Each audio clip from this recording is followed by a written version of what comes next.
Sometimes I wish I could just hop into my car and take a long drive into eternity. I think about that when I look at the skies and imagine life beyond my mortal eyes. It's a great equalizer when small things consume you, to the point where you're wishing death on your critics. Many won't find that equalizer. They're content in staying under the umbrella of narcissistic ambitions. As a child, you didn't have to worry about the personal problems of a particular artist or their ties to a small binge group intent on destroying any goodwill of comic book buyers. Then, the internet happened. The veil of ignorance was lifted, and now you cannot unsee the chaos before you. The movie you're about to watch is about that chaos behind a simple comic book. This was a story I covered in my previous full length documentary when the culture war hit those pretty pictures. But even in that segment of that documentary, there was a greater story to be told. Voices that were silenced, waiting to speak out, information kept secret. I had done a 30-minute video of the story of the making of the omnibus for the character Pitt, created by Dale Keown, one of the first artists of the Image Comics boom of the 90s. That video got me almost 200 views in a couple of hours. But in that time, my DMs were already bombarded with people telling me to remove it, that it was missing information. Critics were already on the move to claim I was spilling lies, making content out of sensationalism, that it wasn't about comic books. I decided that a simple 30-minute video would become a full-length documentary. While my previous documentary on CG was 3 hours and 50 minutes long, this one will be a much more reasonable in its running time. There are fans of Pitt outside of the ever-shrinking Comicsgate circle. The character transcends YouTube super chats and internet blood sports. There are many, like me, who never read Pitt or understood the influence his artist, Dale Keown, had on many up-and-coming creators. This documentary isn't meant to be the life story of Keown, but it will be impossible to tell the story of Pitt and the ill-fated omnibus without going into some personal detail and reflecting on the man and his internet behavior. I was not aware of how much of a sore spot the events told in this movie was for many people. So sit back and prepare to watch the story of the Failed Pitt Omnibus.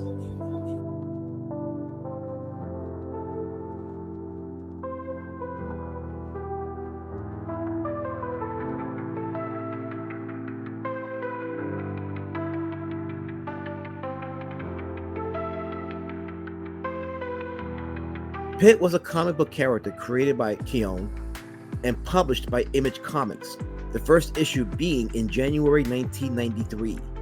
The character was born from the fertilized egg of Annie Bracken, who, along with her husband Alan, were kidnapped by the Creed alien race. Emperor Zoivod took Annie's fertilized egg before dumping the couple back to Earth. Zoivod fused his genetic structure with the egg to create Pitt. Pitt would fight his way to freedom from the Creed and hid in the wild. Quag, a Creed who was originally hired to get rid of Pitt in the early goings, trained him and gave him his name. Pitt was then used as an assassin under Zoivod until a mission in the planet Chakra, where someone named the Seer melded his consciousness with that of a child named Jereb, who was said to have possessed immense spiritual power. It changed Pitt and he became a fugitive, hiding on Earth. It was here that Pitt discovered he had a brother, Timmy, who shared Pitt's genetic structure and was therefore subject to the attacks by the Creed. Pitt had 9 issues published under Image. It's easy to overlook this character when we talk about Image Comics, when Spawn and Savage Dragon were the top tier. But Pitt had a very loyal following. Pitt #1 was the second best-selling comic of November 1993, surpassed only by Superman #75. Let's take a look at Pitt #1, my most anticipated comics of 15-year-old Jim Rugg. So this is like generation 2 of Image Comics. All this stuff was kind of popping by the time I discovered it. So, was this a comic that you knew about before it came out? Was there any sort of... I did. I knew all about this because Dale Keown was one of my favorite artists at the time, coming off of his Hulk run. And whenever it was announced he was going to do an Image book, and whenever I saw the first piece of art, dude, I was in love. Like, it's the Hulk without a nose. Like, yes, sign me up, absolutely. And hey, it's amazing. It's still Malibu. This is like year one of Image. Oh, that's sick. Got to be the end of that run, or damn near the end. I think they did 1 year with Malibu. Got to be near the end of that. But I was so hyped for this book. Like, this was probably my most hyped Image book. Well, so apparently what happened is he was offered like Jim Lee and Eric Larson and Todd McFarlane. They offered him founders status with Image, so he would have been one of the founders at the beginning of it, and helped build Image Comics and stuff. He wanted to, but he couldn't because he was had some kind of legal troubles in the past, and so he couldn't cross state lines or something like that, or he couldn't drive to California or whatever. And it's just that fucking unfortunate twist of his past or whatever stopped him from fucking getting in on the ground floor of, Image is doing pretty well right now. Pitt remained one of Image Comics' stable of characters, even crossing over with Youngblood in issue number 4. But in 1995, Keown began publishing his creator-owned character under his own publishing brand, Full Bleed Studios. He published issues 10 to 20 under this banner. Issue 20 was the final Pitt story published. Keown's portfolio wasn't limited to Pitt. He did covers for The Walking Dead and also worked on Marvel's Hulk in the 90s. According to many, Keown was among the more legendary Hulk artists.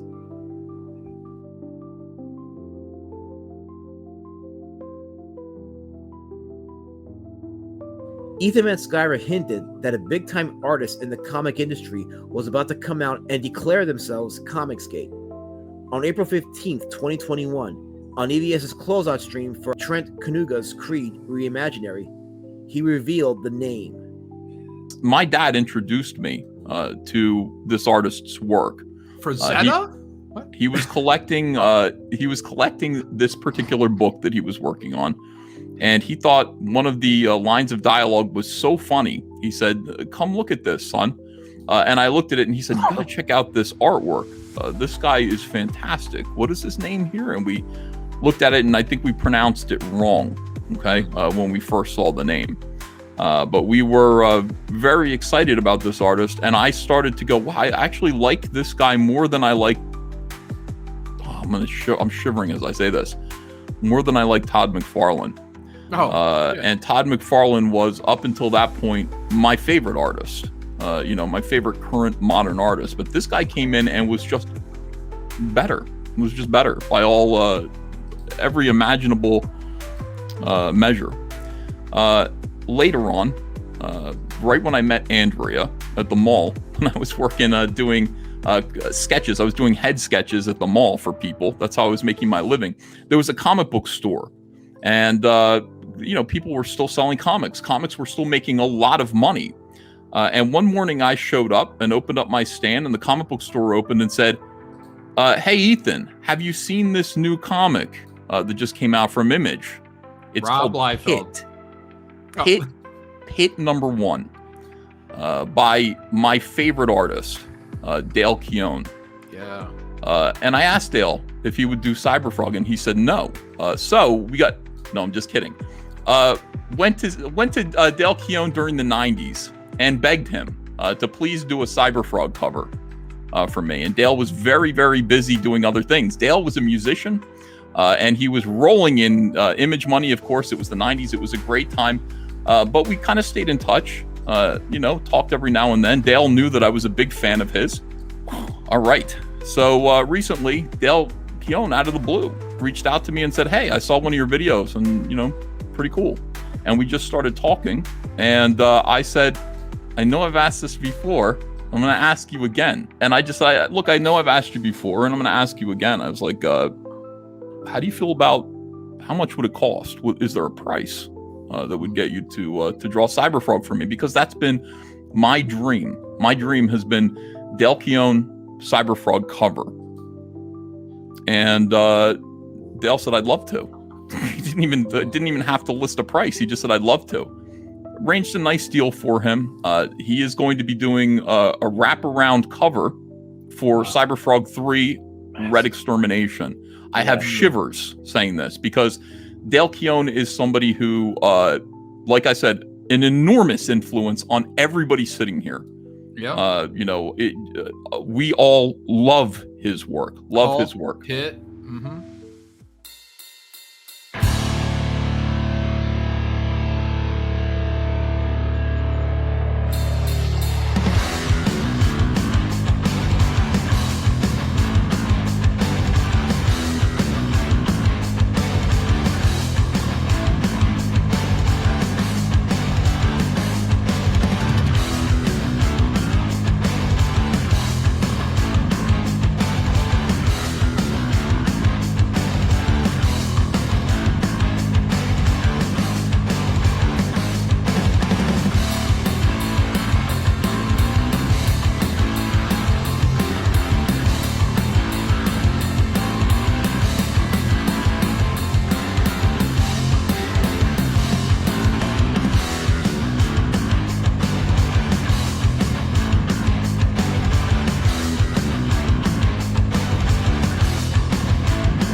So has begun Dale Keown's tenure in the independent comic book movement, Comicsgate. Keown immediately came out of the dugout with new artwork to show CG. His skills as a musician would help with his friendship with one Patrick Thomas Parnell, known in the circle by the abbreviated PTP of Riot Press Productions. I asked Patrick how he got involved with the Pitt Omnibus. He told me, "I started a show called The Ballers. Originally, it was called CG Funhouse. It was me, Mandy, and a guy named OC Steve. And Shane always wanted to be a part of the show, but he wanted to be part of the Jack Show. But they never did the Jack Show on his channel. They would just send him invites to go on their channel. And he was always like really getting uppity. So he wanted his own show. So he was always talking about it. He never did anything about it. So I went ahead and did something about it for a month or so. So me and Mandy and this guy, OC Steve, we were doing a show before the Jack Show, and we called it CG Funhouse.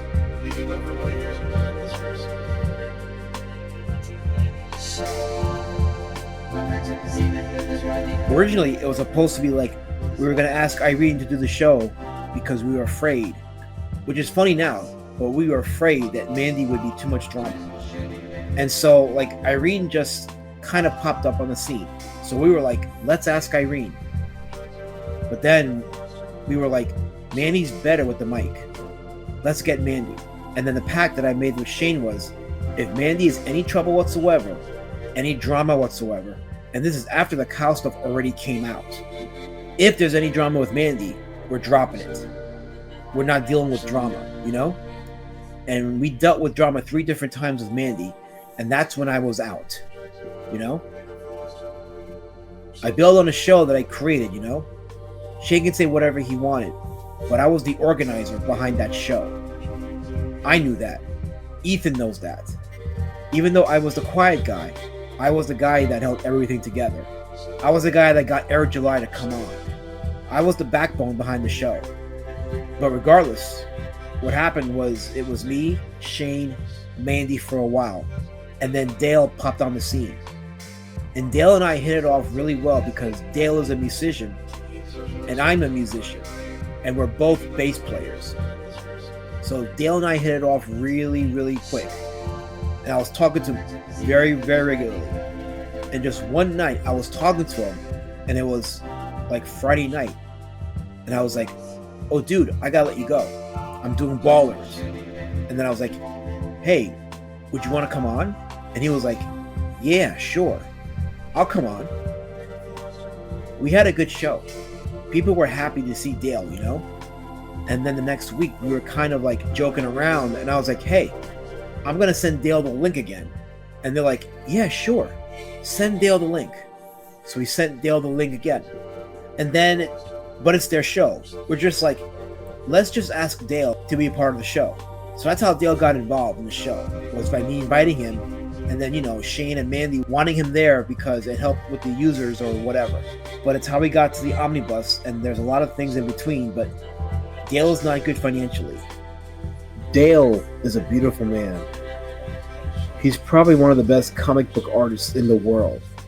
He has a substance abuse problem that breaks my heart. But, you know, he's 64 years old. Like, he's got nothing in the bank. You know what I'm saying? He's got no retirement set up.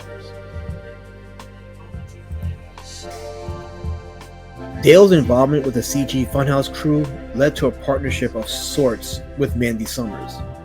Some would joke that this partnership was due to Dale sticking around only because he was attracted to Mandy. Mandy was about to launch her comic book, Gem Shock #1, and Dale was assigned a variant cover plus 4 pages that would feature his character, Pitt. His attraction to Mandy was specifically obvious in a now deleted live stream on his YouTube channel.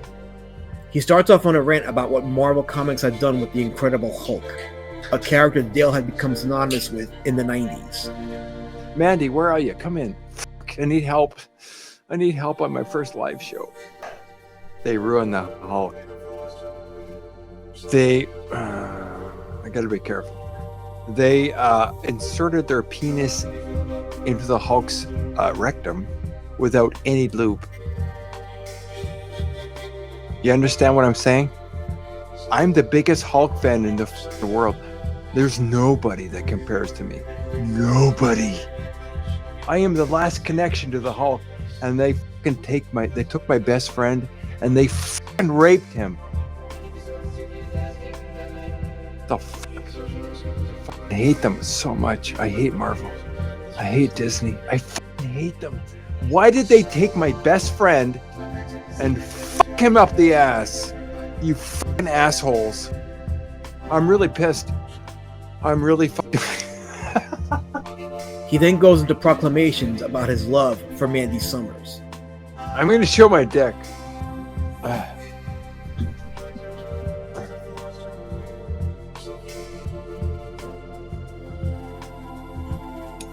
I love Mandy. I love you, Mandy.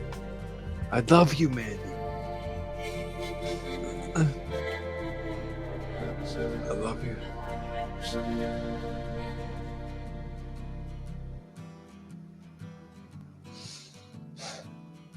God, help me.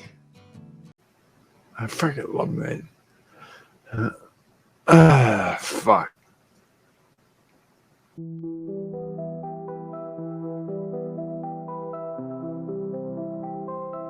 He's observed on stream taking shot after shot after shot. He's then seen falling asleep on the stream and sleeps for what seems to be about 5 hours before waking up. I'm sleeping. Oh my god. Yeah. Oh no. You were just like a day so everybody can see, the whole entire world can see you. No. Of course. Look at. I know. Oh fuck. I just spilled my piss bottle.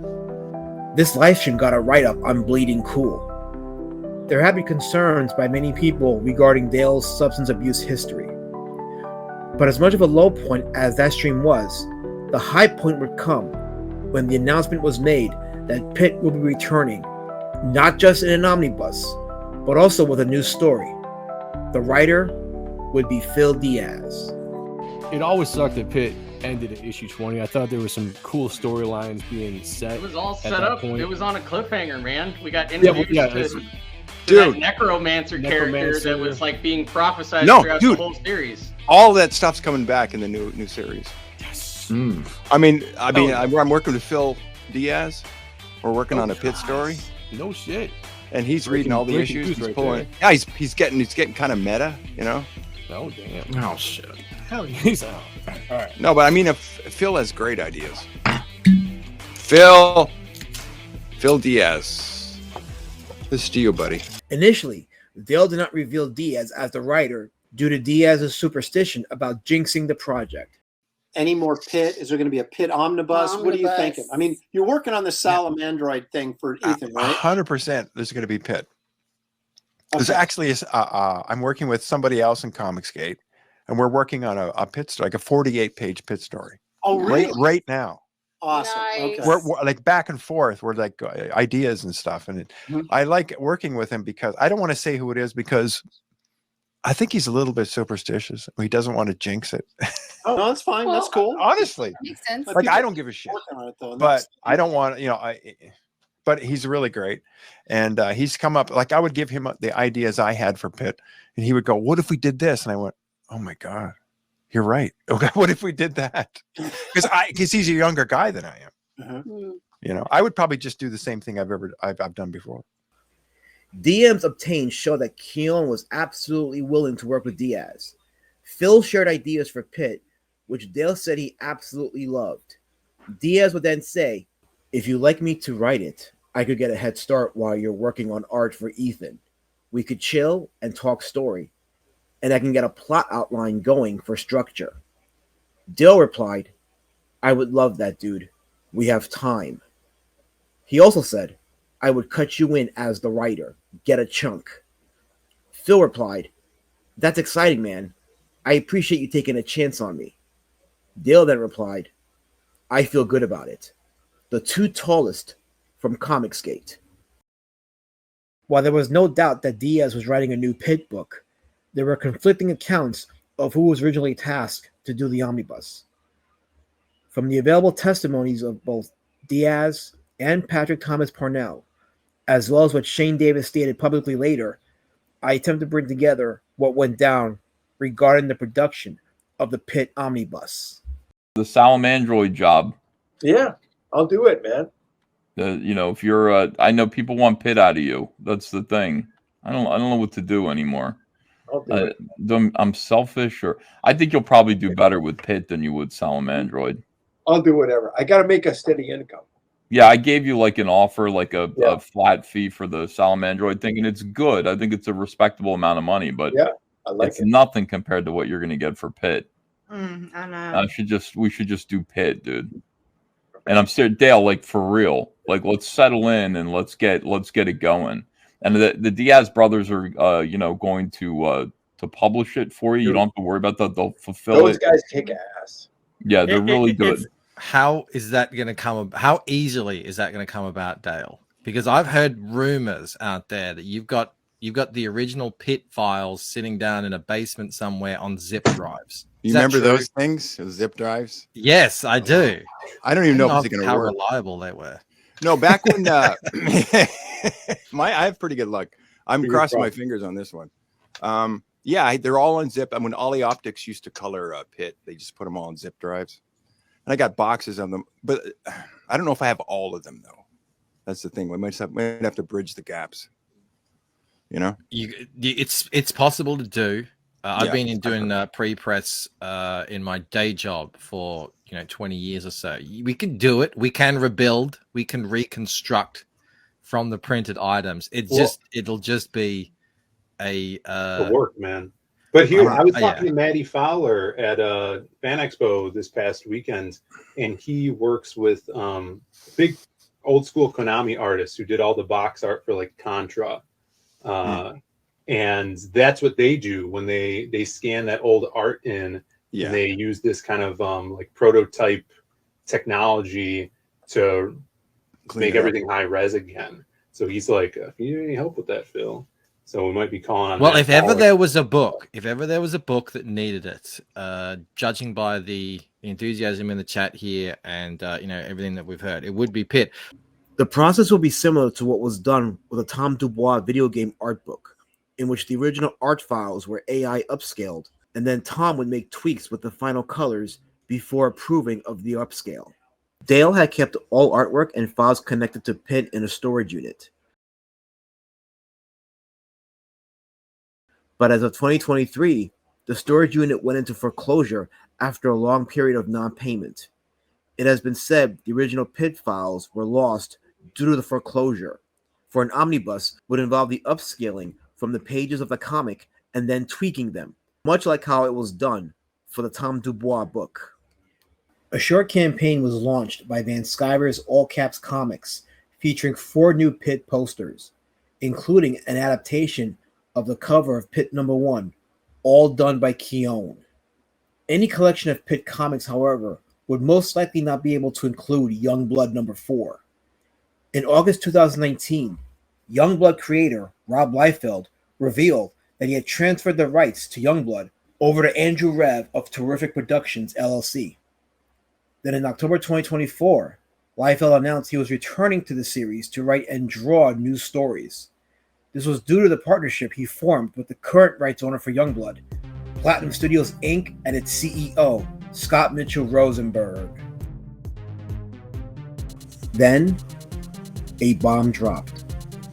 In April of 2023, D&D Investigations uncovered what appeared to be nude photos of Mandy Summers from during her days working for an adult website in which she went under the moniker Hot Wife Mandy. The photos were shared on X. It is important to remember the photos were public on a pay site that she allegedly uploaded. Due to the exposure of this, Mandy took a break and disappeared for a while. This caused Dale Keown to lash out at Phil Diaz. Why? Phil, you and Party Time got together and asked Ethan for a private meetup regarding Mandy. Yeah, talk. So, man, I feel like it was 2 years ago. Dale announced that I was going to write Pitt for him, and that was awesome. And then a year ago, everybody remembers the whole debacle where Mandy vanished off the internet. And Dale messaged me, and I'm like, man, this is crazy. This is what happened. And he's like, yeah, war campaign needs to stop coming after her. And, it's, putting her family in jeopardy, yada, yada. And no one had heard from her. I mean, I didn't hear from her. Not someone that I really would talk to. But Mandy, I've been on your show many times, and we've been on many streams together. So about a week, it was probably April, about a week after Mandy's disappearance, I get a random message from Dale in the 4 o'clock in the morning. "Hey, Phil, I know you and War Campaign hacked Mandy's computer and exposed her pictures and put them on the internet." And I'm like, what? And he's like, "We're done. F you." Dale messaged me, apologizing. He said, "Dude, I'm so sorry. Mandy lied to me." According to Dale, Mandy had convinced him that Phil was responsible for the photo leaks. In a DM to Phil, he said, "I'm sorry. Mandy is a fucking skank who had me convinced that you were behind her cloud hack. She's a 4 and her husband is a balding ginger midget. After I fired you, she didn't even thank me. What a fucking skank." Phil replied, "Bro, WTF is going on? WTF just happened. What is going to happen now? Dude, WTF?" Dale then replied with a video of a phone recording he took of the D&B investigation stream showing the photos. Phil replied, "How did she even convince you I did anything wrong?" Dale said, "She made me choose between you and her. I still believed her. She is a liar." It was during the time that Dale was angry at Phil over his belief that he leaked the photos and caused Mandy to go AWOL that Patrick Thomas Parnell, PTP, and Shane Davis offered to assist Dale with the omnibus. Patrick Thomas Parnell told me, "I talked to Shane and Shane since the beginning because he probably knew that something was up, but he was like, I'm going to help with the Pitt Omnibus, but I don't want my name attached to it in any way." Just to be clear, Shane helped with the omnibus the entire time. Even though his name wasn't attached to it, he helped organize it. We were going to split up the omnibus. We were going to maybe do it in twos, you know, like all that type of stuff. Shane is a part of all those discussions. PTP told me that while being AWOL, Mandy was still talking to Shane behind the scenes. He also told me that he felt there was some confusion about Phil Diaz's involvement with Dale. He said Diaz's responsibility was with, as he called it, New Pitt, not Omnibus Pitt. He told me, I didn't take Pitt away from Phil. Dale took Pitt away from Phil. And I had no desire to make a 64-year-old man draw a new Pitt, you know? So Dale said that he had the files, but he wasn't really sure where they were. And we were like, fuck it. We were just going to get someone that's very good at scanning old comics. Like, there's people that specialize in this. So we hired someone to specially scan in all the Pitt issues. Well, first of all, we talked to Dale about it, really. Dale, do you want to do this? And he was like, okay, well, like, this is great. Let's do this. So it wasn't like we were pulling a quick one on Dale. Dale was all about it, you know? And he gave me what stuff he had, like a Michael Turner piece that was not colored that we had colored by Kelsey Shannon. He had some stuff available that he gave me that we could use. But again, there's some confusion. Like, this had nothing to do with New Pitt. And as far as I was concerned, you know, Phil was doing New Pitt. And at this point, Phil and Dale were on the out. PTP would stress to me that this was during the time that Mandy hated Phil, and because she hated him, according to PTP, Shane hated Phil because Mandy did. He said, this is a common thing that happened with Irene too. Irene being Irene Strakowski, aka Reenie, the artist for her book, Fiendish.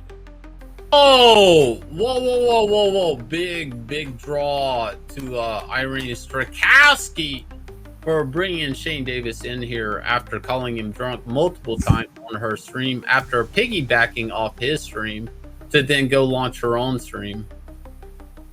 You were drunk. What are you? No, I'm absolutely drunk, but like, what up, dude? Like, oh my extend God. the courtesy. It's a two-way street around here.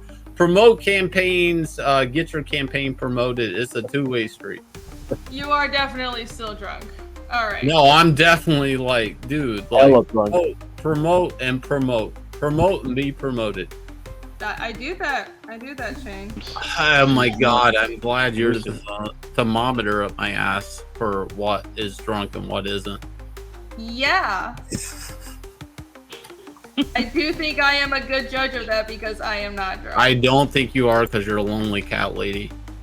Oh my fucking God. I don't even have a cat. I'm just a lonely lady, Shane. Are you happy? Because you bait them, because they're on the menu, you don't have a Yeah, that's right.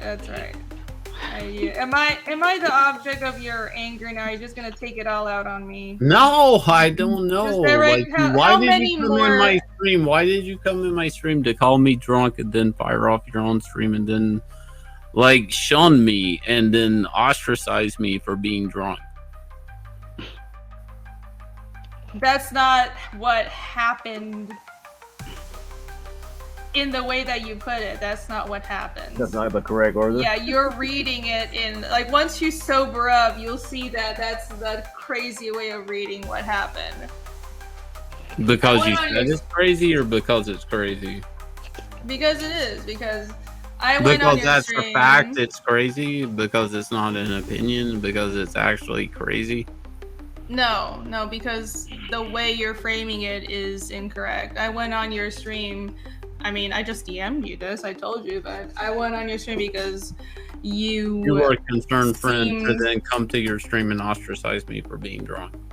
How did I ostracize? How did I ostracize you? I mean, it seemed like you were ostracizing. Shane Davis's drunken appearance on Irene's stream, which was wiped off the internet save for some archivists, can be now seen in this context. Also, while there is no concrete statement from Shane Davis that he had any real contempt for Irene, his behavior on the stream would seem to corroborate PTV's assertion that Shane had something against Irene because Mandy did. I am a little upset that you're taking this like I'm ostracizing you and I'm being mean to you because I went on. Can I talk? Can I talk? Can I talk? Can you not cut me off? You think I am drunk or not? If you had a gun pointed to your head and you had to shoot a definite answer into whether Shane Davis on your stream is a drunk or not, what would you say?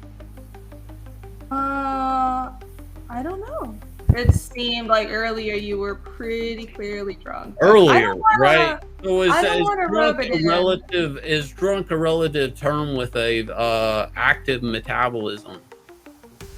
I don't know. I mean, you still sound You don't a little know. off right You don't now. know. So you don't have an active metabolism, or you don't drink. I actually have a really terrible metabolism. Okay, which is so what I'm you coming up absolutely don't know before you go out and define these things, right?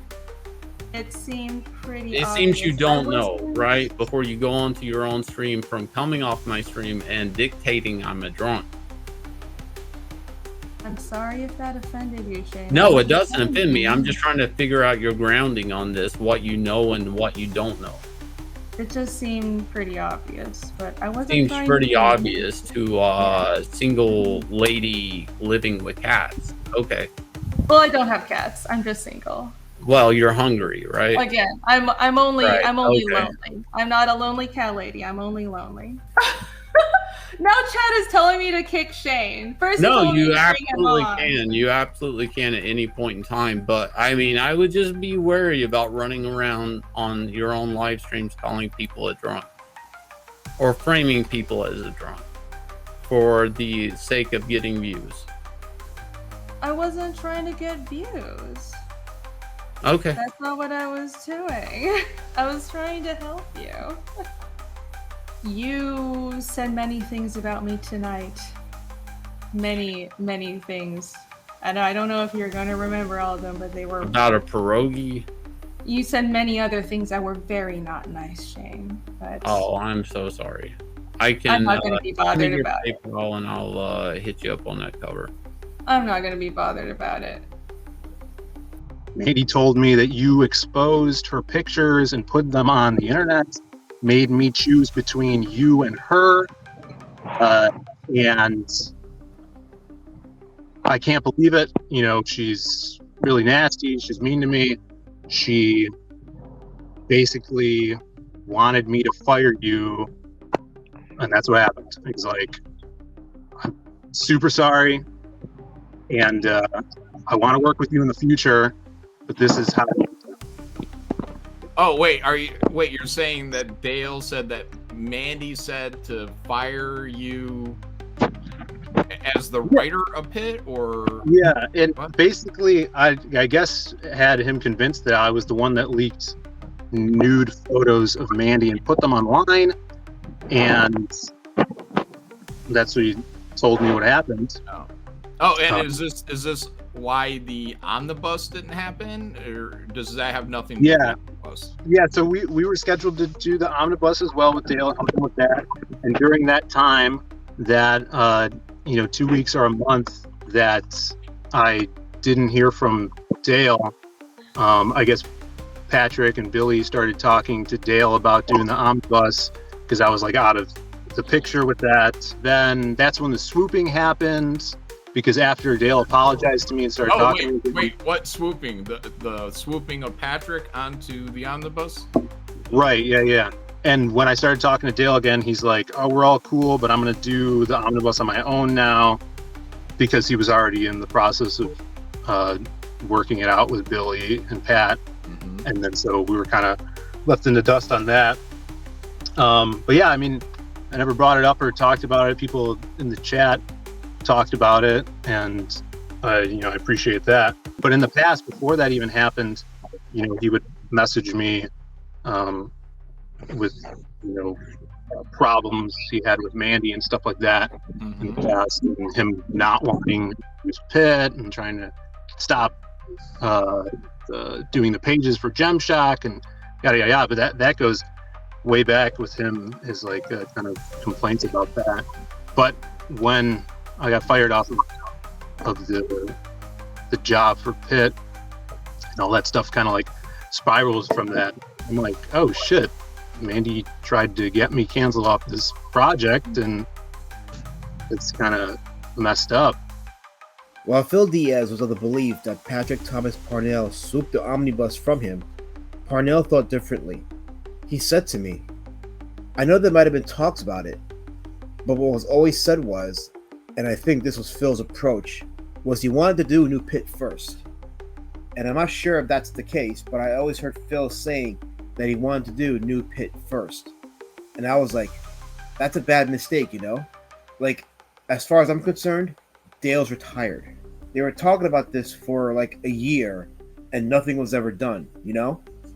So I got to a point where it was just like, all right, like no one's doing this.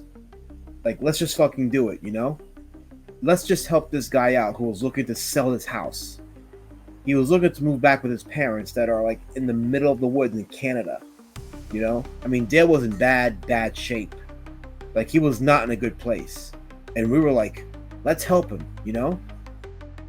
Billy Tucci, my wife, Deborah Tucci, you know, Diamond Distributors. Everyone was like, let's just help this guy out, you know? And again, I wasn't clearing stuff by Phil because this is not Phil's property, you know? It's like whatever issue, you know, if Phil came to me and was like, hey, what are you doing? Like, I'm doing Pitt.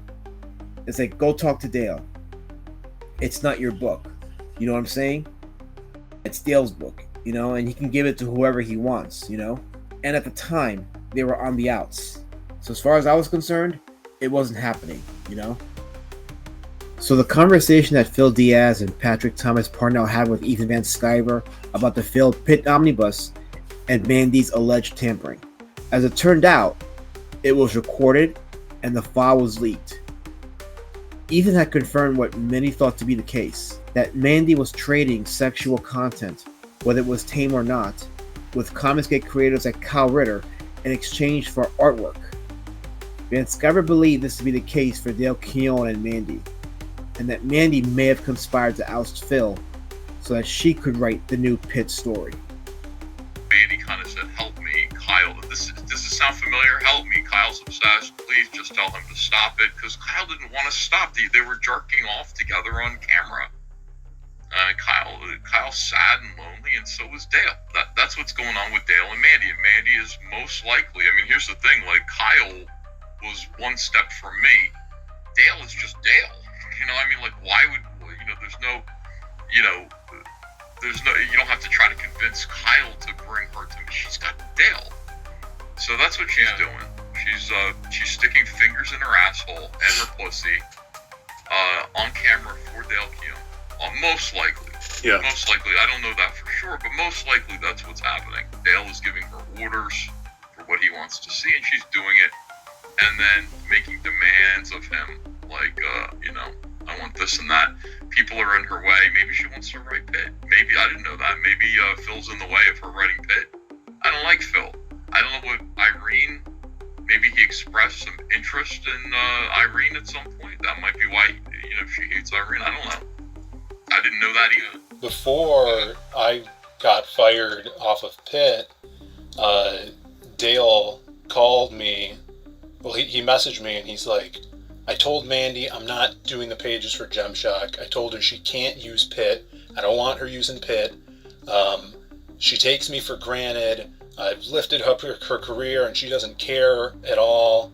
And so I called him up. I'm like, what's going on, man? He wasn't drunk.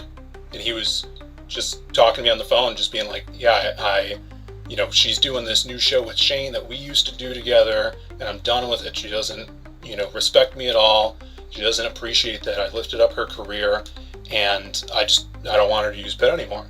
And I'm like, dude, it's 4 pages. You know, if you don't want to do it, don't do it, but it's going to create a big hoopla if you don't.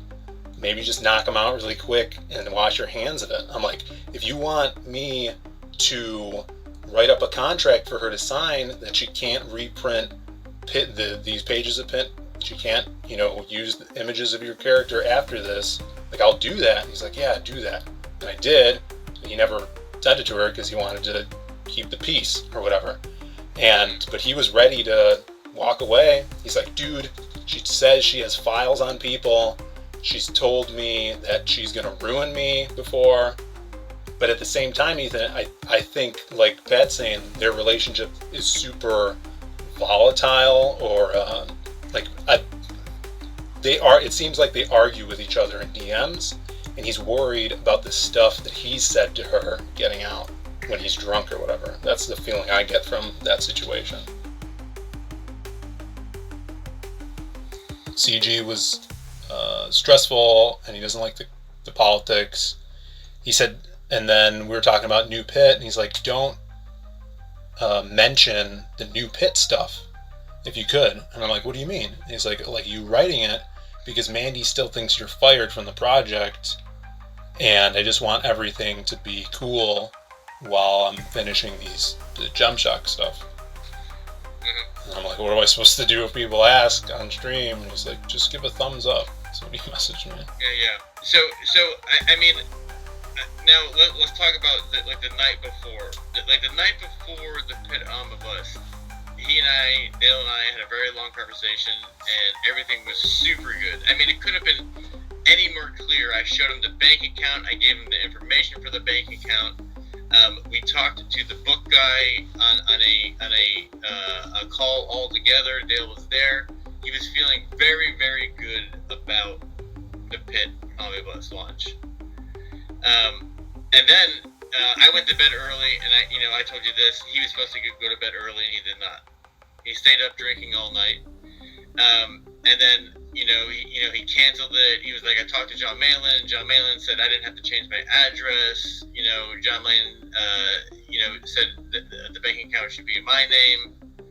And when I got up, Mandy and Shane and I were having a meeting, and we're like, let's get Dale in here. Dale came in there, and he just freaked the fuck out on me. It was incomprehensible words. It's when he called my wife a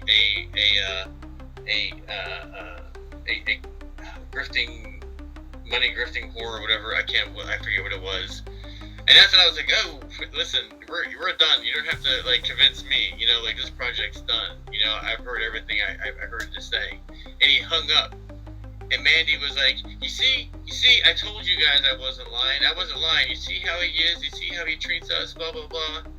And she kept on saying over and over again. And I was like, no one said you lied. We're talking about something completely different right now. And she's like, well, I'm just glad that you guys saw that. And then I told her, I was like, Mandy, Dale told me not to tell you that the bank account was in our name. He specifically said, please don't tell Mandy. And she got fucking pissed. She was like, why the fuck would he say that? Blah, blah, blah. And she went and had a weird conversation with him on text messaging about, it was like a section of her yelling at him. And she screenshotted it and sent it to me for some reason. She was trying to prove that she had no problem with him having a bank account with me. But recently, Mandy's been after me for the Pitt Omnibus sign up. And I don't know if you saw her update on her website, but she has a silhouette of Pitt, and she says there's something new coming from Dale Keown and Mandy Summers. Now keep in mind, 4 months ago, she thought this guy was going to come to her house to do something. She was terrified of him. It was the point where she was like, do not leave me on screen with him alone. It was like this emergency meeting. And now it's she's getting in cahoots with him again. So I thought that was very interesting. And she kept on hitting me up, asking me, can I have the Pitt Omnibus sign up? Can I have the Pitt Omnibus sign up? And I was just like, if Dale wants the Pitt Omnibus sign up, he can just ask me for it, And then she left me alone. I know it's a lot of information as well, and it's this guy doesn't deserve this. He obviously doesn't have the willpower to deal with it, and I mean, I feel slighted by Mandy because her lying about me and destroying any opportunities I've had, but also it's fucking Dale. He shouldn't be dealing with this stuff, and he has people in his life he has to take care of, and it shouldn't be happening to him. Well, I don't know, guys. It's pretty clear to me what's going on. So, I mean, you know, I have all of the Kyle stuff, all of it. I have it in 3D. I got all of the messages in a folder that were sent to me. I know exactly what happened between him and Mandy. I don't know what's going on between she and Dale, but probably the same thing. So it's sad. What am I going to do? Dale's an adult. He's going to do whatever he wants to do. Mandy doesn't have to have any latitude or leeway. And if, by the way, if Dale wants Mandy to do Pitt, that's okay with me too. This is the thing. I've known Mandy does this. Mandy will find Mandy uses sex to get places, and I've told her to stop it a few times. But listen, she used to do this with War Campaign. War Campaign used to run her pictures and memes. She used to get up on all fours for him and stuff, and they would sit there and fish. This is what she does. This is how she operates. I hate that she's still doing it. But whores are whores, and that's just the way it is. I can't control her. I can't stop her from doing this. You guys trying to stop her is only going to blow up in your face. Mandy is plying her grift, using her body, and Dale Keown is willingly going along with it, and it's just none of our business. It's like, you guys, it's sad because, yeah, she's crafty, and she may very well fuck you out of your job, Phil. I guess she did. I don't know what happened with, if there's any more behind-the-scenes stuff with what happened with the omnibus. Maybe there is, and maybe she's responsible. Maybe she did that to you, too, but that's on Dale. That's not on her. I mean, she's, these people, she's out there like, 2 fingers on each hand and doing videos for guys in exchange for comic book favors. And that's, that's something else. And like right now, like a Nail Bunny in the chat, it's like, you have nothing, but you're not bothering anybody, but you want to sit in the chat and just, oh, Mandy's this, oh, Mandy's that. I mean, get a fucking life, you fucking faggot. I mean, seriously. And don't worry, Ethan's got receipts. They're coming, love bug. They're coming, so don't worry. So, I mean, and they just like follow you around the streams, like, I'm going to get that bitch. And nobody cares what you think. No one cares. You're the fucking loser sitting home by yourself on a Saturday night going and attacking people on the fucking internet. Go get laid. Go do something. Go smoke you some. I mean, and there's like 4 or 5 of them in there like right now. Like just, I'm going to get that bitch. I'm going to get her. You're not getting nothing. You're just showing everybody what a fucking faggot you are. There's a real attempt, and I'm not sure where it's coming from exactly, but it grows, and the attempt is to just split Comicsgate apart. And I don't know what people get from it. I'm not sure. Like, I can understand why the SJWs would want it to happen. There are certain War Campaign elements that I can understand. They would want to do that for their amusement. Kiwi Farms types would want to do that for fun. But when I see other comic skaters or former comic skaters engaging in it, I just look at them and I go, you're falling into a fucking lava pit if I let go of you. You understand? And I just watched it tonight. I watched like 4 individuals make a joke of the recording thing. And I went like this. And that's the way it is. Ethan spent the next few months shifting the conversation away from the content of the recording and instead shifted focus on Phil Diaz allegedly recording the call, which he claimed he didn't know about and was therefore illegal. However, Mandy Summers claimed she had a copy of the full recording of the call. This was before the full recording was played on the D&B investigation show. So how did Mandy obtain the recording? According to PTP, he told me his girlfriend gave it to Vicky. I love Phil, but I didn't believe him. A lot of people from Tampa were pussies. They feared getting dirty. They feared standing by my side. They felt if they kept a distance from me, they would be safe. I told all of them, we need to stick together or he'll pick us off one by one. And he did. But I didn't care about the recorded phone call. I didn't say anything crazy. If you listen, It was clear I was still looking out for Dale. E is the one calling Mandy a whore, which she just turned a blind eye to because all of them are waiting for the next one to throw them under the bus. For the record, Ethan told me he was going to record the call too. So Phil and Ethan both have a copy. Up until the release of the phone recording and subsequent DMs, all anyone knew was what Dale Keown himself put out there. He said he decided long ago that he wanted to write Pitt himself and was not in need of a writer. Consider it buyer's remorse, he said. He continued with, I am also not ready to pursue the task of taking it on right now. He addressed PTP and Whitney's involvement by stating, in regards to the Pitt Omnibus, I was uncomfortable giving that amount of power over my project to two people that I honestly didn't know as well as I should have in such a situation. No one got in my head or influenced these decisions.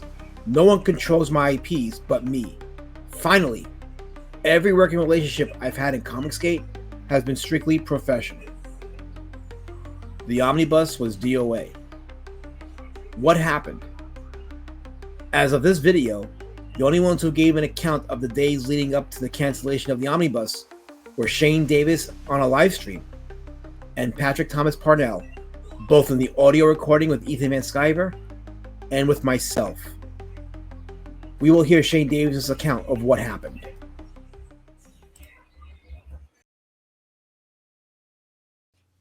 So there was a whole backroom conversation that me, PTP, Dale, and Mandy Summers can tell you about. Those four people, only those four people were in that room. I woke up Saturday morning with my text blowing up from both Patrick, from both Mandy, that Dale's having a fit, that he wants to pull the campaign. Dale tried logging into the Indiegogo and locked Patrick out by failed login attempts. It was a security thing probably because he's in another country, Canada. So it had locked even the Indiegogo account. So Patrick's freaking out that the account's locked. All of this has to do with Dale wanting his name on the account. So we get Dale to come in to try to cool him off and figure out why he can't log in. Because on Patrick's end, he thinks the password was changed. I'm mediating this nightmare. I'm just trying to host this campaign. Dale comes in hot. He says some things that don't really need to be, unless somebody here, I think Patrick said what was said, but unless I need to say it, which I don't he said something that wasn't great about Whitney. Don't say it. At this point, I have Dale screaming at Patrick. I have Patrick locked out of his Indiegogo account, which is his Indiegogo account, which he had, I think, an active campaign maybe. Dale said what he had to say. He felt like he was getting taken advantage of. He shut the campaign down, or he logged out, right? He got out of the StreamYard.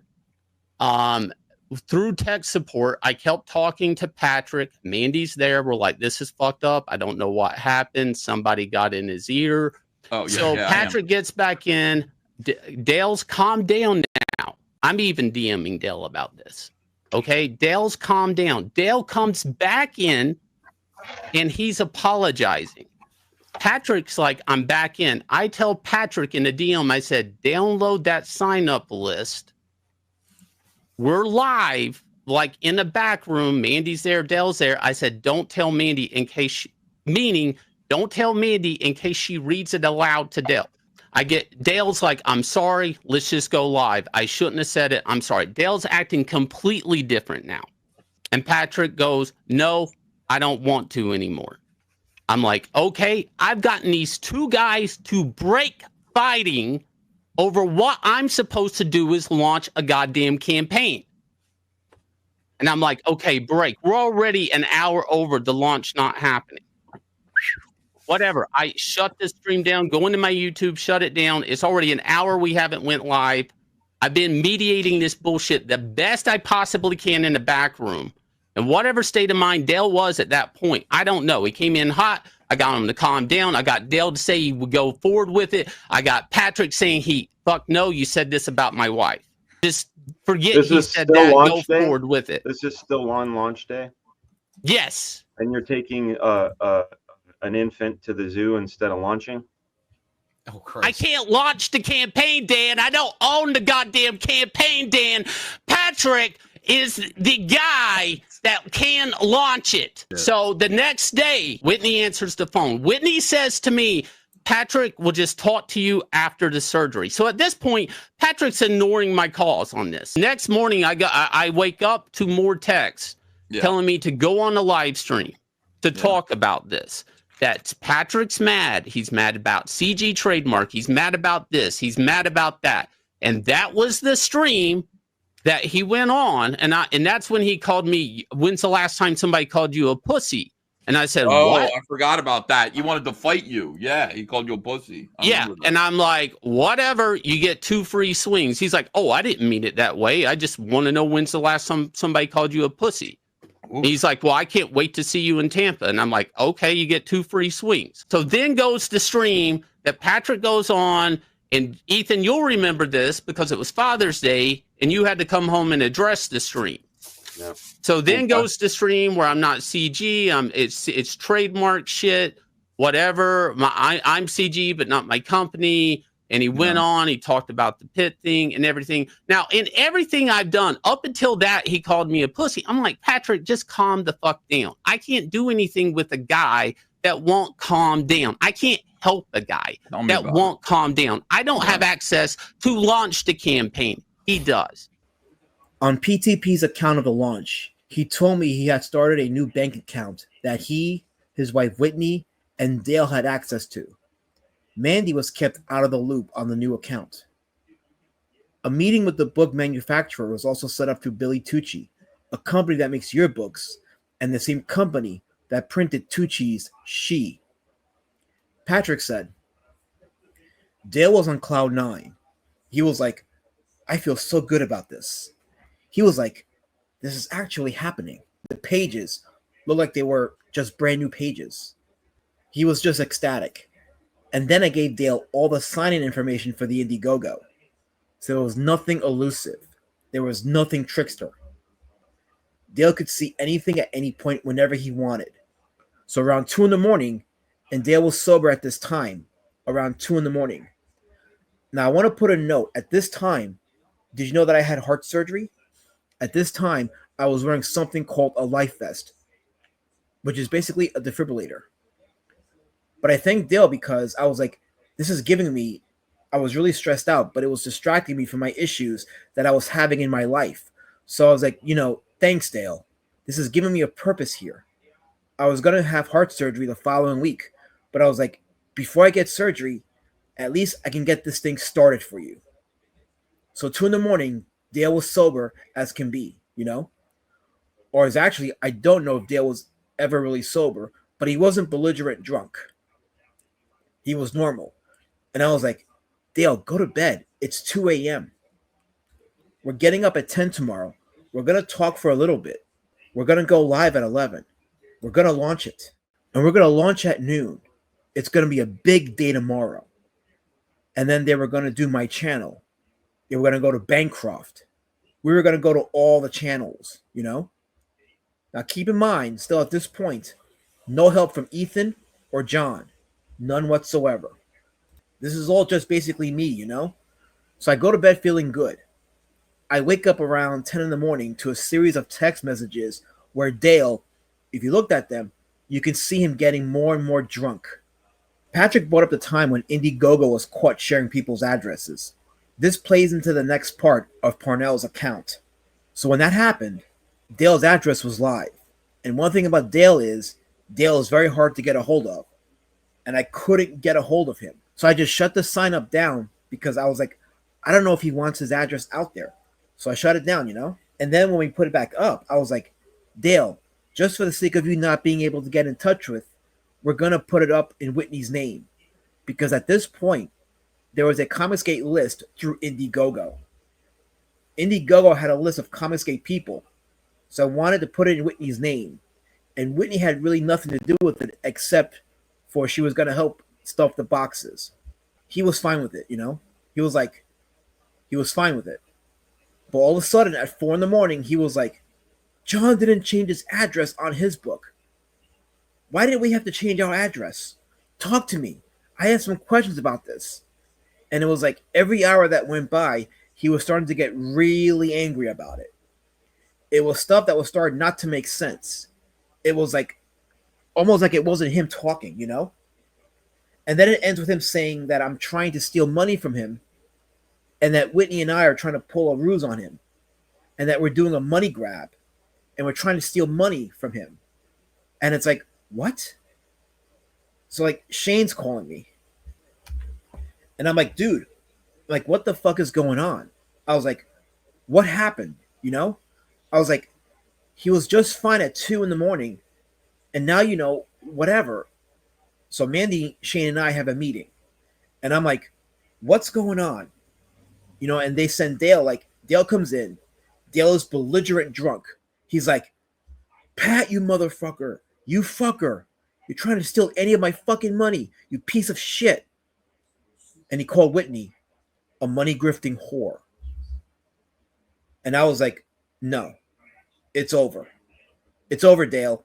It's done. I'm like, you can shut your mouth now. It's done, you know? I'm closing it down.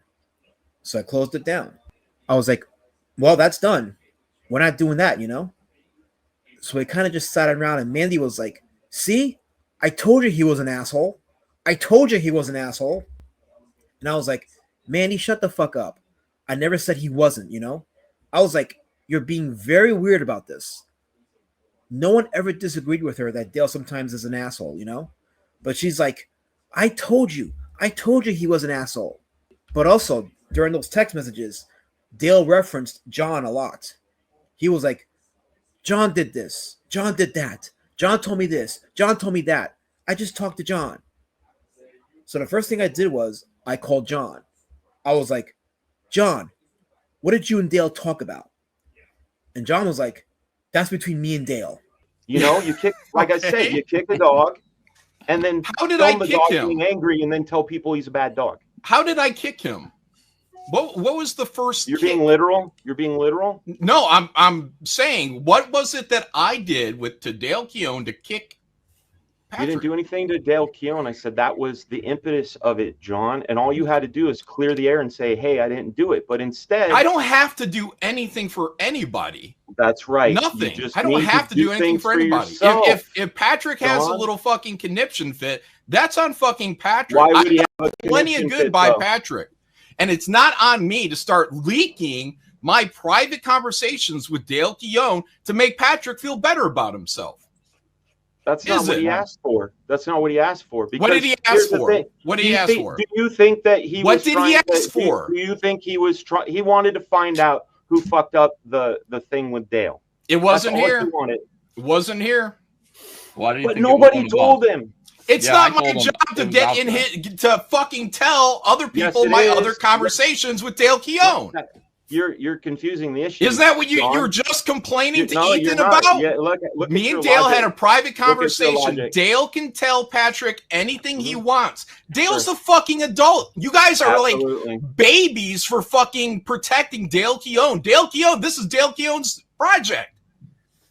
Let fucking Patrick talk to Dale Keown. If you love Dale, you would have tried to make that thing work. Why because wouldn't that Dale fix it? You're because you're that bitching at omnibus- me. You're bitching at me because Dale didn't Hey, fix grab an oar, something. John. Grab an oar, John. That's what I'm talking What, about. by You leaking my fuck private shit. conversation You with Dale don't- Keown? No, you grab an oar as you see a buddy who just had a fucking campaign fall apart, and you lift him up.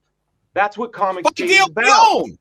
By Fuck Dale you, Keown, not by man. John No, Malin, by Dale that's Keown. why everybody Fucking grab Christ. an oar, guy. This isn't a grab and or situation. Yes, Dale it asked me absolutely a is. question about Indiegogo. I gave him an answer. It wasn't like anything against fucking Patrick. No, That's it. It wasn't. What happened afterwards, after Pat was spinning out, is you made an example of him, like a bully. He wouldn't tell me what him and Dale talked about. And I was like, bullshit, John. I was like, tell me what the fuck you guys talked about. I'm like, this is a big deal. I'm like, Dale's everyone's dream artist, and something weird fucking happened. You know what happened. Tell me what happened. He wouldn't tell me what happened. So in my mind, I was like, okay, John has something to do with this. I didn't want to launch on top of Irene's closeout. I didn't want to launch on top of the Pitt Omnibus, John, which...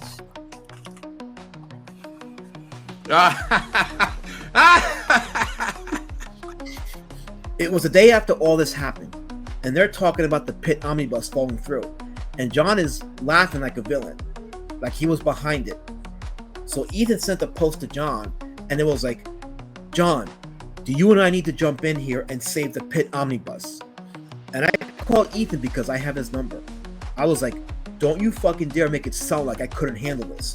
I was like, someone went in behind my back and fucking changed Dale's mind. I was like, because we've been talking about this for almost 3 months. Dale not once out of those 3 months ever hesitated with working with me and Whitney and Billy Tucci and Deborah Tucci and Diamond and Amazon and Kickstarter. Not one time did he ever hesitate ever.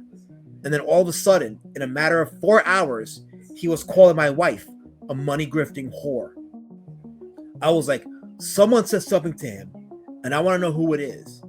And I'm like, don't you dare go online saying that I couldn't handle this because I put out more books than you. You know I can handle this. So this is when shit started to get bad between me and Ethan. Ethan Van Sciver and John Milling put out the ridiculous theory that an account named Midnight Cherry somehow managed to get into Dale's ear and freaked him into calling off the Pitt Omnibus launch. Dan Fraga naturally cast doubt on this fantasy. How many people in the chat can get a hold of Dale Keown? How many people? Nobody. Probably a lot. Nobody. How many on this panel can get a hold of Dale? Like, Keown? who has his number? Yeah, who has his number? know. How can you? Isn't he hard to get a hold of? Is he hard to get a hold of? I don't know. I haven't tried to get a hold of. I think he's hard to get a hold of. So what? What's your point? My point is how can some Midnight Cherry caller out of nowhere reach Dale?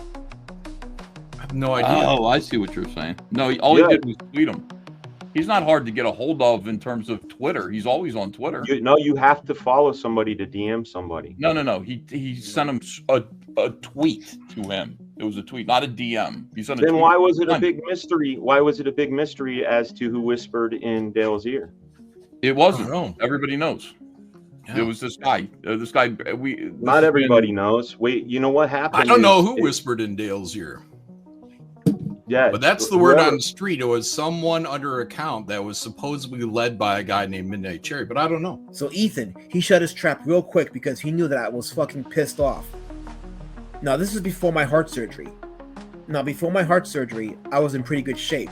But after my heart surgery, I was very, very weak. And these guys took advantage of me not being able to defend myself, and in many different ways. I had emergency open heart surgery. I almost died, It's like the last thing I needed was some type of bullshit drama from a bunch of women, But Ethan ran with the narrative that me and Whitney were going to steal money from Dale and all this stuff. He never mentions that Tucci was involved in it. He never mentions that Shane was involved in it. He never mentions that Diamond was involved in it. Something I want to know here is when Dale called my wife a money grifting whore and we canceled the book, an hour later, Dale called me back, apologized, and asked if we could still do the book. He sobered up a little bit and was like, fuck, what did I do? So I was like, Dale, you have a substance abuse problem. I cannot do a project with you because I don't know how you're going to be tomorrow or the next day. I was like, we're doing this on a handshake, Like for me, for an actual man, a handshake is good enough. But for some of these people, they're just fucking shysters and they're not men. So I was like, Dale, if you want to do the book, you have to talk to Whitney because I was like, you insulted her. And not only that, I don't know if you've ever watched us, but Whitney's a very quiet, loving, caring person. She's not conniving. She's like, you'll never find naked pictures of me online. Like, Mandy's a whore, but here you are calling Whitney a whore, but you're defending Mandy. First of all, you have to apologize to Whitney. And second of all, it's no longer 5%, it's 15% now. And on top of that, it's going to be a Riot Press Productions book because I have to have complete control over it in case you fucking go ballistic again. I can still continue with the book even if you fucking go retard for a couple of days, you know? And he was like, yeah, we can do that. But then he would go on Ballers and flounder, and he would kind of lose it a little bit. And, you know, I finally said, fuck it. And I hate saying it, but Dale's kind of a lost cause, you know? Dale should be like Jim Lee. Dale should be like Todd McFarlane. Like, he should be one of the biggest comic book artists in the world. But there's a reason why he's not. And it's because he's got a really bad substance abuse problem. And if there's one thing that Mandy is good at, is she's very good at taking advantage of weak men. And she saw a weak man in Dale. And, you know, I've met her husband. Her husband is a weak fucking man. It's like, she has the type, you know. She tried pushing me around a little bit, but she realized real quick that she could not do that shit with me. And she backed off. Okay, yeah, you're a fucking bully, John. That's the issue. Well, how did I bully Dale Keown or Patrick You didn't. in that You situation? bullied Pat. You bullied the hell out of Patrick. How did I bully? Hold on. You brought up the Dale Keown thing, so let's start there. How did I bully Patrick? Because he thought that somebody in his own circle that had keys to Dale told him lies and set him off, and nobody told Pat, hey, it's this fucking asshole who did this. You let Pat go off the reservation thinking that somebody in here did it. Right? I didn't let anybody think anything. And then you made fucking content for days on a guy that was spinning out. So you can wait, who was the guy spinning out? Patrick? Pat, yes. Pat did spin out. All that backroom shit, yes, it's real. PTP gave his opinion on what he believed happened on the night before the launch. My professional opinion of what happened is, in the middle of the night, when I went to bed, Mandy got John on the phone, and they talked him out of doing the book with us. Now, why did John do this? Why did Ethan do this? Ethan was launching Cyberfrog 3 that same week, or that same month, or whatever it was. And John was launching Godlike, or whatever book it was. So it's like, both of them had big ticket items ready to go. And then Shane was also doing whatever the fuck that book was that he was doing. Exium or whatever the fuck he did for Image. He was redoing that book. So these people already had like books lined up. And the way that I saw them seeing it was the Pitt book was going to mess with their money. And they didn't want that. More DMs started being revealed of the conversation between Dale Keown and Phil Diaz. Dale was complaining about not being paid. He was also fearful that she would get him for sexual harassment. He stated, she has an enemy now. But what did he mean by sexual harassment? In a DM to Phil on Facebook, Keown shared a screenshot that was allegedly given to him by Mandy. The screenshot appears to show a typed message unsent to Dale's mother, in which Mandy tells her that her son, Dale, has some serious problems.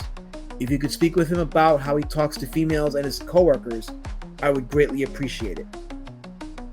The nature of sending a screenshot of an unsent message to his mother indicate an attempt to blackmail him into something.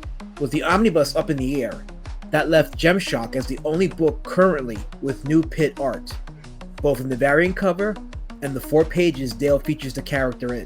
The Gemshock Indiegogo page proudly boasts of Pitt's return to comics, but Gemshock fell right into controversy. The book had a fulfillment date of November 2022. There was no evidence of a completed book until December 2023 when Dale Keown reviewed it. It was a digital copy.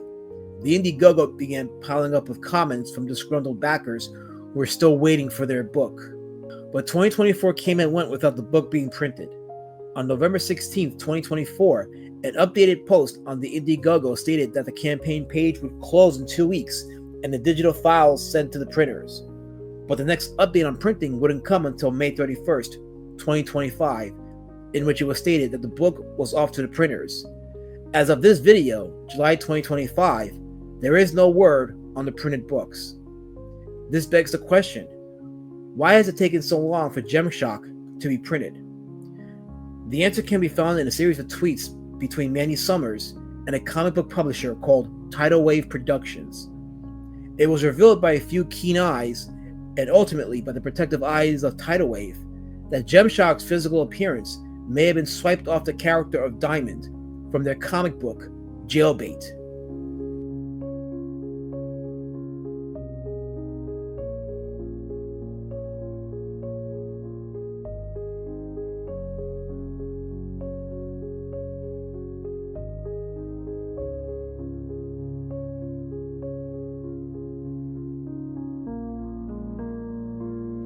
Jailbait was written by former Mystery Science Theater 3000 writer and actress Mary Jo Pehl, who had played Pearl Forrester during the original show's later seasons.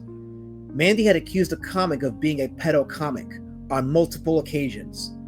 Apart from the apparent design swipe of the character, Mandy's refusal to make changes to Gemshock's physical appearance, on top of that adding libel by accusing Tidal Wave of making pedo books, of which Jailbait is not, have led many to speculate that Tidal Wave has launched legal action against Mandy Summers and therefore preventing the book from getting printed. When I asked Patrick Thomas Parnell about any legal action that Tidal Wave may have taken against Mandy Summers, he said, yeah, they told her if she goes to print, they were going to sue her fucking pants off. And so that was fight number 2 that her and Dale got into. Her and Dale got into a huge fight because Dale was like, you stole this character, you know? And Dale or Mandy did not create that character. Someone else created that character. I have to get their name. It was the original penciler of Gemshock, but that person created that character. Now, whether or not that person got it from Jailbait, I don't know. Now, what happened with Gemshock was they were going to get sued. And Dale was like, let's change her to an emerald suit with red hair. And Mandy was like, no, she has to have blonde hair because Mandy wanted her to be a self-insert for herself. Complete SJW behavior. And her and Dale got into this huge fight. And Dale was like, I've been a professional for over 30 years. You've been here for 30 seconds and you're telling me what color we're going to change this character. And that was one of the huge fights they got into. Because Dale was like pissed. He was like, this girl is pushing me around, telling me what color this character is going to be. She wanted to be yellow hair with yellow stones. And Dale was like, she should have red hair and green stones. Artistically, that's the best way to go. And I think they ended up doing a version of that. I think she still has blonde hair. I'm not sure. But no, like, Mandy was going to get sued. Now, to my knowledge, Mandy is completely broke. All that money that she had from Gemshock, that is all gone. Parnell gave his reasons why he believes Mandy Summers doesn't have the backer money anymore, but I'll leave that out for now. I sent an email to Tidal Wave Productions inquiring about specifics or confirmation of any restraining order preventing Gemshock from being printed. As of this video, I received no reply. Parnell recounts a lunch he had with Ethan Van Sciver in New Jersey back in 2023. He tells me, he plays stupid, but he knows what happened. He told me point blank, he was like, Patrick, we need Dale Poor. And I was like, what? He was like, do you realize how quick Dale would blow through $500,000? And I was like, no. You know, like, all he does is buy vodka and weed. Like, his house is paid for. I don't know how long it would take him to get through $500,000. He was like, we need Dale Poor because if Dale has money, Dale won't do work for us. And I was like, good. I was like, he's 64 years old. He shouldn't be doing work for us anymore. He should be retired. But Ethan said point blank, we need Dale Keown Poor. And I was just like, yeah. I was like, that's fucked up. You reached the end of the road here. There isn't much left to cover here. There isn't much left to cover. Dale Keown is still streaming with Mandy Summers and Shane Davis. It's a wait and see if Gemshock indeed overcomes any legal obstacles by Tidal Wave Productions. Patrick Thomas Parnell continues producing his products, including comics such as The Last of the Seekers and toys based on those comics. He's also been working with the Rippaverse. I made 2 attempts to reach out to Dale Keown. First on X, but I wasn't a verified user, so I couldn't DM him. And then on Facebook, by sending a friend request, so that any DM I send him would appear on his primary inbox. As of this video, he hasn't accepted my request. I only made those attempts to give him the opportunity of speaking his mind on anything brought up. But Dale has put out tweets explaining his side of things, and he's appeared on streams. As confirmed by the CG Kings panel on Dan Frager's appearance, getting a hold of Dale is rather difficult. And probably more so if you're some peanut-headed pock with a B Citizen book. Cheap plug, I know. All the opinions expressed in this documentary are solely those of their respective authors. I know some things stated here by relevant parties may seem shocking, but please keep in mind, these are the experiences of those who have seen what they've seen. There's probably still some information that has yet to come to light. Something PTP said to me in our interview that stuck out to me. He said, I had faith in Comicsgate as a movement. I did not have faith in Comicsgate, the trademark. And I was very adamant about that because the way I believe it is it's very much like a flower. You can walk past a flower, you can appreciate a flower and its beauty, and you can look at it, and you can take pictures of it, and you can say how great it is. But as soon as you pick that flower and you put it in your pocket, the flower begins to die. And that's what Ethan did with Comicsgate. He saw a beautiful flower, he plucked it, and he put it in his pocket. And it's been dying ever since.